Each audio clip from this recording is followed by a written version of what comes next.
So, I noticed, particularly on Reddit, that a lot of people seem to be mixed up on the situation with the Colombian president. Why did he turn them back? Or did he accept them in the end? Or did he raise tariffs and insult Trump? Because there's a letter with that too. So, there's a lot of stuff, and the order of when each thing came out isn't that clear. So, I'm here to try to clear it up, and you can decide who, won this fight, I guess. And this isn't 100% either, it's just from what I could gather, so take it as you will. So Trump started with his deportation plan, which of course includes Colombians, and of course illegal immigrants from Colombia will be sent back to Colombia. So there's past cases of other presidents, like both Obama and Biden, doing this, and Biden did hundreds of deportation flights as well. So it's not like a big surprise to either country, but Trump did two new policies, like two different things that made this situation a bit different. First, he used military aircrafts, right, to expedite it, make it faster or whatever, or as a show of force, or like displaying a message, we want to deport illegal immigrants and we have the backing of the military, or something like that.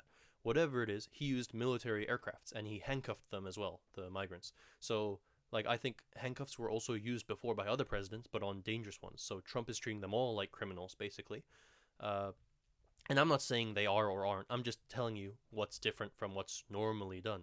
So handcuffing them all and using military planes, basically. That's what he did differently this time.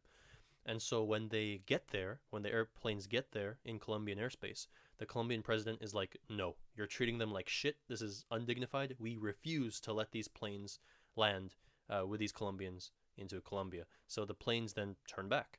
And then Trump gets the news and he's like, yeah, fuck you. Immediate 25% tariffs on all Colombian imports. So everything that comes into the US from Colombia.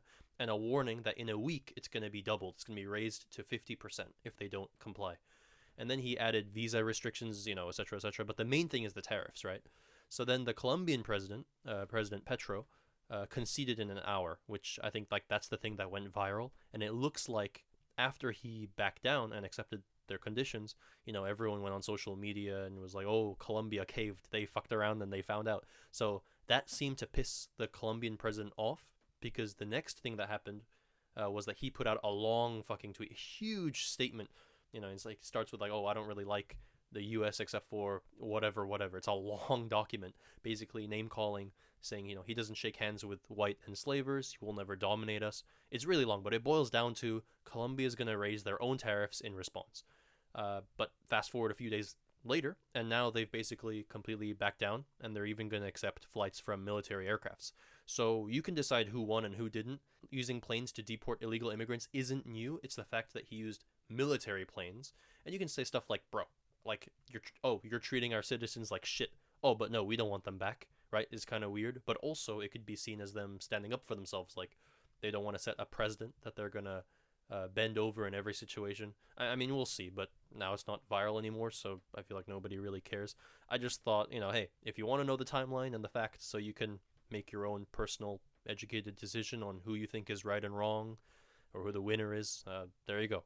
And yeah, thanks for watching. Hope that helped, and I'll see you in the next video. Yeah, surely a new upload tomorrow.